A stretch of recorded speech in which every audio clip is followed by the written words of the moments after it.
A doutora Mônica Schneider, ela que é psicóloga, veio conversar aqui com a gente um pouquinho sobre saúde mental e as promessas de ano novo. Como manter a saúde mental e também como atingir as promessas de ano novo. Primeiramente, um bom dia para você, doutora Mônica, seja bem-vinda no Repórter Cultura. Agradeço por aceitar o nosso convite e estar aqui no dia de hoje. Bom dia, Julian. Bom dia aos ouvintes. Já pega um papel e uma caneta para anotar todas as dicas para ninguém furar as metas desse 2024. Muito bem, doutora. É isso aí mesmo. Ó, vamos já começar falando, sem mais delongas, vamos começar falando aí deste início de ano. Início de ano é aquele negócio. É novo ciclo, as pessoas respiram novos ares, mas também é tempo de refletir, né? Muita reflexão. E vamos começar falando então sobre qual é a importância também desse momento de reflexão, né? Depois de todas essas festas, encerramentos, encontros, né? Para o bem-estar emocional da pessoa também. Bom, fazer uma reflexão durante o ano, ele é muito importante para a gente realmente ver o que nós conseguimos fazer e o que nós não conseguimos fazer, né?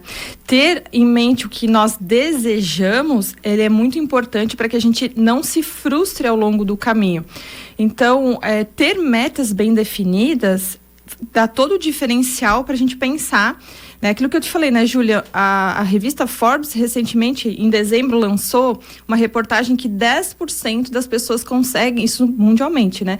10% das pessoas conseguem atingir suas metas e as outras pessoas, ao longo prazo de 3 meses, elas acabam desistindo das suas metas. Então, hoje eu vou dar algumas dicas de como a gente pode ser perseverante e conseguir definir para justamente não ter as frustrações. Porque o que acontece muito é essa reflexão. Poxa, o que eu fiz do meu ano, né? Nossa, 2023 passou voando. São todas as sensações que as pessoas têm. Mas, de fato, o que eu fiz? Por que eu me deixei engolir frente à rotina desgastante?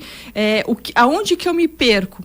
E aí a gente precisa entender que pequenas metas são muito mais fáceis de ser atingidas do que metas mais irrealistas. Pois é, eu ia mesmo comentar, porque assim, 10%, você trouxe aqui uma estatística, 10% a nível mundial é pouquíssimo, são pouquíssimas pessoas que atingem as metas. E aí vem a minha pergunta, será que a gente elabora mal as nossas metas, os nossos planejamentos? Porque assim, o ser humano, ele quer muito o resultado final.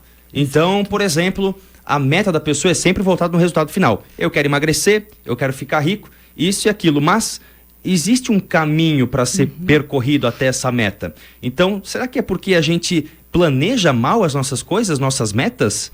Perfeitamente, Júlia. É justamente que traz, né, os estudos científicos, né, para a revista chegar ao ponto de ter feito esse tipo de reportagem, foi feito todo um estudo e embasamento. Então, nós precisamos definir o que de fato a gente quer. Ser rico é muito amplo. Para eu poder ser rico, eu tenho que fazer uma trajetória de linha. Rico de quê? De material, de espírito, né? Tem toda essa discussão ainda, né? É muito amplo. Então, pequenas metas é muito... eu quero emagrecer. Dependendo o estado físico seu, se você tiver 200 quilos, é muito mais difícil uma pessoa que tem, sei lá, 70 quilos e precisa perder 5 quilos. Então, perder 5 quilos comparado a uma pessoa que vai perder 20 quilos é muito mais fácil a longo prazo. Então, o nosso cérebro, ele quer resultado imediato.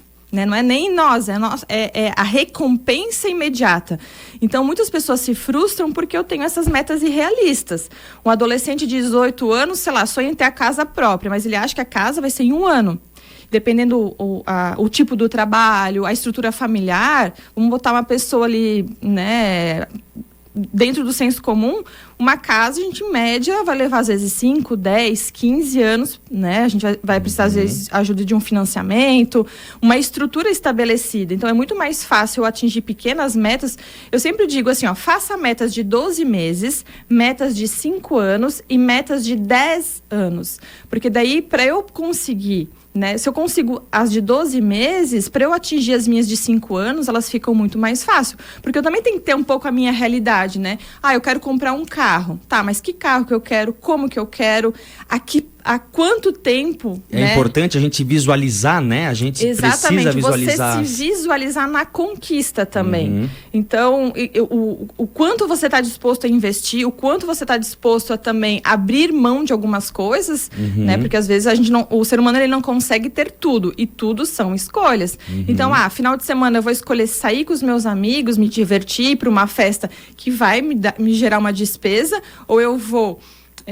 sei lá, às vezes arrumar um segundo emprego, né? Muitas vezes que vai me gerar uma renda extra, outra fonte de renda. Então, o ser humano ele precisa se esforçar, mas nem todo mundo está apto para se esforçar de fato, né? E então... você comentou ali que é interessante a gente estabelecer metas de 12 meses, 5 anos, 10 anos. É válido também, dentro dessas metas de 12 meses, estabelecer mini metas de 1 mês, de 2 meses, né? Que é o caminho a ser percorrido. Sim. Também é válido? É muito válido, Júlia. Eu acho que tu andou estudando algumas coisas ali. Porque essas mini metas é justamente a recompensa que o nosso cérebro vai ter. Então, por exemplo, digamos que no mês, você falou de perder peso. No mês eu consegui perder 2 quilos. O que de fato eu vou me recompensar para que eu consiga ter mais motivação para eu manter essa rotina. Porque se eu ficar só em privação, se eu só ficar assim, numa dieta restritiva, é muito mais fácil eu desistir do que às vezes... Prazer, né? Não vai ter prazer. Então, em um mês eu perdi 2 quilos, por que eu não posso me dar o prazer de, às vezes, eu vou no shopping, no cinema, comer uma pipoca, comer um lanche diferente, me dar pequenos prazeres de recompensa para que eu consiga manter esse ritual. Claro que a gente falou de metas, né, superficiais ali, mas, por exemplo, às vezes você vai iniciar um esporte, por exemplo, vou começar karatê. Qual que é o meu objetivo com o karatê? Eu quero ganhar uma faixa, eu quero ser faixa preta de karatê. O que eu preciso fazer? Quanto tempo eu vou precisar ir no karatê para conseguir atingir essa meta? Então, tudo que a gente vai definir que eu quero, de fato, eu preciso entender quanto tempo eu vou precisar e o quanto eu estou disposto a gastar esta energia e me esforçar de fato. E o que acontece muito também, por exemplo, vou dar um exemplo aqui da academia, por exemplo, também. Às vezes é difícil a pessoa visualizar também o que ela quer antes de começar, antes de conhecer aquilo lá. Por exemplo, a pessoa quer começar uma academia, todo mundo quer o quê? Quer ficar fortão, quer ficar musculoso, quer ficar sarado. Mas quando você começa a academia, você vê que, não é tão fácil assim. Porque vai depender de dieta, vai depender de descanso. Para você criar músculo não é fácil, né? Massa muscular, ela demora para vir, ela demora para crescer, né? É muito trabalho que você precisa ter. Então, conforme você vai indo para a academia, você vai vendo os pequenos resultados, você, agora eu quero começar então a ganhar um pouco de músculo. Agora eu vou querer começar a secar um pouco. Então, também é muito importante que a pessoa não fique só no pensamento, mas que ela também vá para a ação, né, doutora?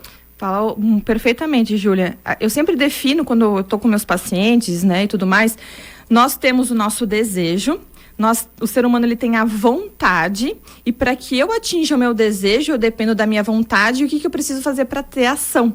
Então, não basta o teu desejo, não basta a tua vontade se eu não consigo ir para a ação. Então, por exemplo, ir para a academia. Todo mundo sabe que ir para a academia é bom. Tem gente que vai para a academia e nem sabe por que está indo. Eu quero ficar bonito. Tá, mas só ficar bonito, por que eu quero ficar bonito? Qual que é o meu objetivo de estar bonito? É para eu me sentir bem? É para eu conquistar outras pessoas? É pela minha saúde? Então, a gente sabe que a longo prazo, ir para a academia, ela traz outros benefícios secundários que as pessoas não sabem, que são liberação de neurotransmissores, bem-estar, ajuda na autoestima, ajuda na motivação, na vontade, na alegria, né, na atenção. Então, tem vários benefícios que a atividade física, ela traz de benefícios. Então, tudo que eu vou fazer, eu sempre recomendo a pessoa estudar um pouco mais, né? Eu quero ir para a academia, eu quero...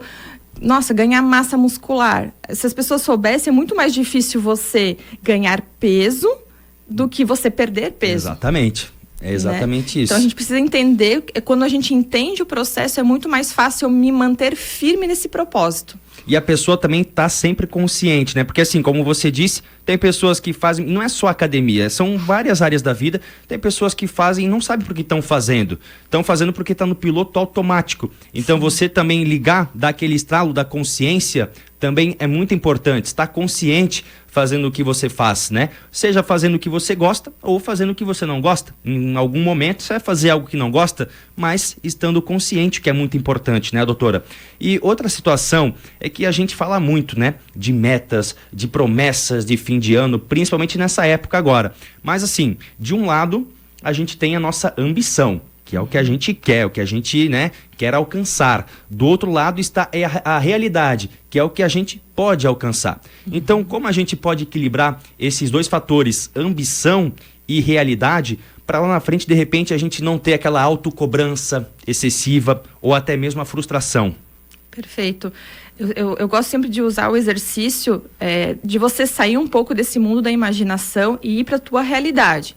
A minha realidade é diferente da tua, como é diferente do João, do Paulo, etc. Cada pessoa ela é única, singular e cada um tem a sua realidade. Então, a primeira coisa é você colocar, bom, qual que é a minha realidade? Qual é o meu cenário? O que eu preciso fazer?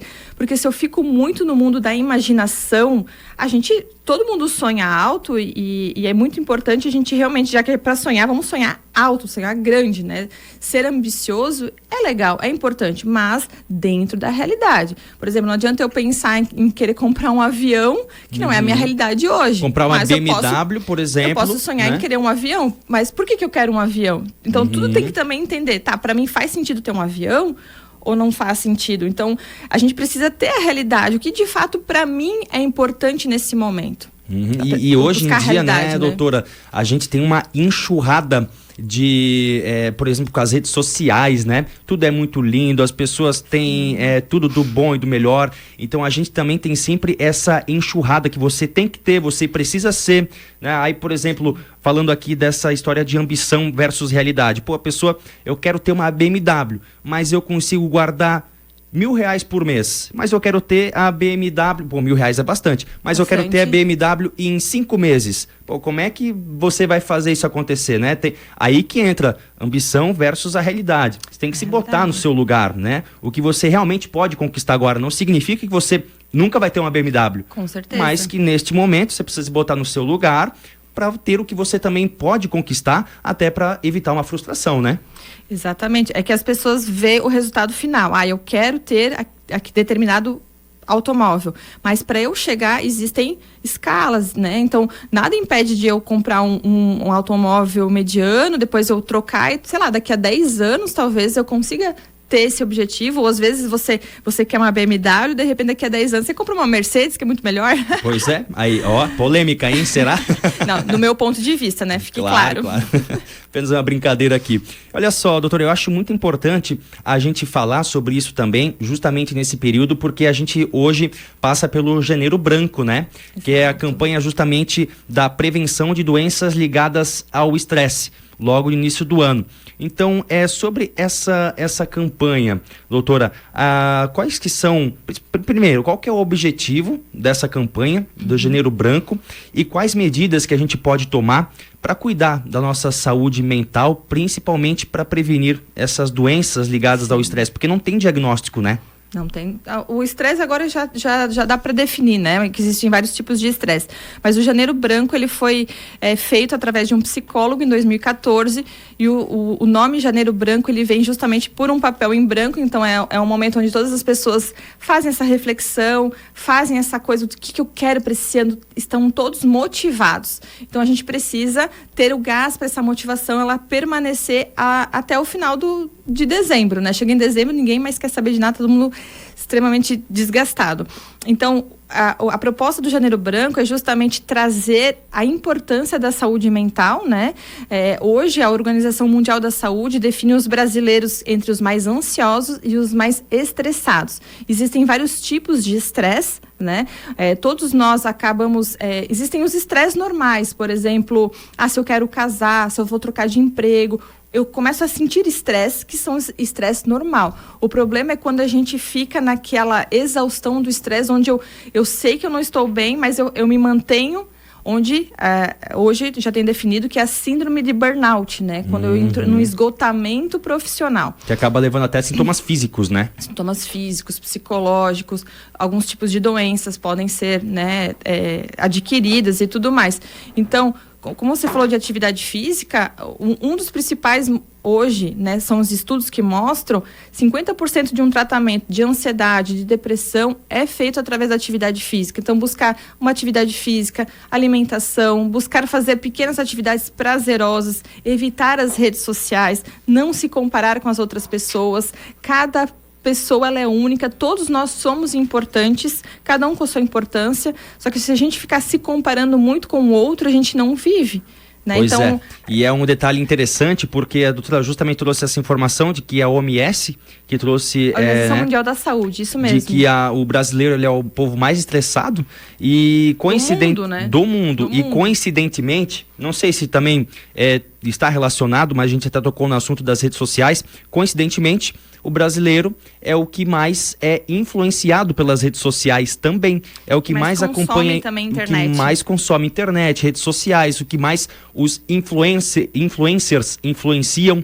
Então, isso tudo provavelmente está interligado também, né? Está conectado uma causa na outra. Claro, aí fora isso tem a questão das atividades físicas, da alimentação também do brasileiro, da própria situação em que a gente vive, porque hoje a gente vive também numa situação de muita tensão, né, política, nas pessoas, as famílias, muitas deixam de se falar também por conta disso. Então, todo esse momento, né, ele influencia para isso. Mas então, bons hábitos como exercício físico, uma boa alimentação, já vão ajudar as pessoas a manter esses hábitos saudáveis já desde o início do ano. E buscar pequenas atividades prazerosas. Porque o que eu vejo na clínica é que quando eu pergunto, o que você faz para se divertir? Aí a pessoa, poxa, não faço nada. Né? Então, o que de fato pensar, o que você gosta de fazer para se divertir? Não são coisas mirabolantes, não são coisas que envolvem questões financeiras. Às vezes, sei lá, mexer no jardim, tocar um instrumento musical, jogar um videogame, cozinhar, brincar com os cachorros, fazer um piquenique em família, vai lá no jardim botânico, né? Você pode andar de bicicleta. Então, as pessoas veem muito os hobbies como algo financeiro. Existem muitas atividades, você só precisa ser criativo e ter vontade para fazer, mas o cérebro ele precisa dar essa desligada. Nós trabalhamos muito, né? O brasileiro ele trabalha muito. Hoje aqui mesmo em Timbó, eu conheço muitas pessoas que têm 2, 3 empregos, porque às vezes uma única renda ela não é suficiente para demandar toda a família, principalmente quem tem filhos e tudo mais. E o problema não é trabalhar, o problema é você não saber administrar esse tempo, né? Não saber administrar, só querer trabalhar. Então a pessoa trabalha lá, tem 2 empregos, chega final de semana, precisa trabalhar em casa também, né? Mas a gente precisa tirar um tempo. Tudo bem, eu vou trabalhar em casa também, vou roçar uma grama, vou limpar a casa, mas o que eu posso fazer durante esse meu tempo, 1 hora, que eu vou tirar um momento? Não, agora eu vou relaxar, vou ver um vídeo no YouTube, vou ver um filme. Você precisa se desconectar. Precisa desse tempo para você, né? Às vezes, você assistir um filme, deixar o celular de lado e fazer aquela tela azul. Você está assistindo um filme, mas não está assistindo nada. Para o teu cérebro dar aquela relaxada. E é aquilo que você falou, a gente entra no automático, é que nem dirigir. Quando você aprende a dirigir, depois você não fica pensando, agora eu preciso dar seta, agora eu preciso buzinar, agora eu preciso trocar marcha. Porque você está no automático. Nós, seres humanos, no nosso dia a dia, nós também estamos nesse automático. Então, às vezes, eu preciso sair desse automático e pensar, poxa, por que eu estou me sentindo irritado? Porque não é normal nós termos a irritação o tempo todo. Por que eu estou me sentindo triste? Então, pensar, poxa, eu estou trabalhando demais, então está na hora de, sei lá, vou fazer uma comida diferente. Eu vou fazer um piquenique lá no Jardim Botânico, vou caminhar, vou brincar com os cachorros. São coisas simples que faz você desligar e retomar uma energia para que você tenha novamente a vontade de continuar toda a semana, né? E assim por diante. Pois é, e você aí que está ouvindo, que está em casa, está no trabalho, qual que foi a última vez que você realmente se desligou? Que você largou o celular, largou o computador, largou a televisão, fechou os olhos, respirou fundo. Vamos fazer isso agora. Aproveita esse momento que você está em casa, que você ainda está de férias, que você está curtindo suas férias. Relaxa um pouco, larga o que você tem na mão, fecha o olho, respira e pensa, né? Seja um pouco mais você, menos no piloto automático e mais em você neste momento. Viva o presente. Doutora, obrigado pela nossa entrevista. Eu acho que foi uma entrevista muito bacana. É uma pena que a gente tem pouco tempo aqui. Sim. A gente poderia passar muito mais tempo falando sobre isso, mas agradeço novamente por você aceitar o convite, vir conversar com a gente e deixo espaço livre para você fazer a sua conclusão. Fazer minha conclusão, eu fiz uma anotação rapidinha, porque depois do Covid a gente não tem muita memória, né? Fica à vontade. Mas então a dica que eu quero dar são dicas bem simples e rápidas, né? Então, escreva uma lista de metas. Escrever à mão, ela é muito mais importante do que você escrever no celular. Então, usa uma caneta e um papel. Então, delimite um período inicial de quando você deseja alcançar e quando. E fortaleça seus compromissos. Conte para as pessoas o que você quer. Porque quando você conta, você acaba assumindo um compromisso e daí você pensa, poxa, eu realmente preciso, senão eu vou ficar com aquela fama que eu nunca consigo fazer nada, né? E realmente acontece. E outra dica importante, se imagine realizando essa meta. Como você se sente realizando essa meta? Como você se vê? Então, essas são as 4 dicas fundamentais que, se você colocar em prática, eu acredito que em 6 meses, 1 ano, você vai atingir pequenas metas. Perfeito, muito obrigado. Perfeito, então. Essa foi a doutora Mônica Schneider, psicóloga aqui da cidade de Timbó, trazendo pra gente, então, como você pode alcançar as suas metas de fim de ano, já que a gente fala tanto desses termos, né? Principalmente nessa época. Então, fica a dica. Obrigado mais uma vez, doutora, e vamos prosseguindo com o Repórter Cultura.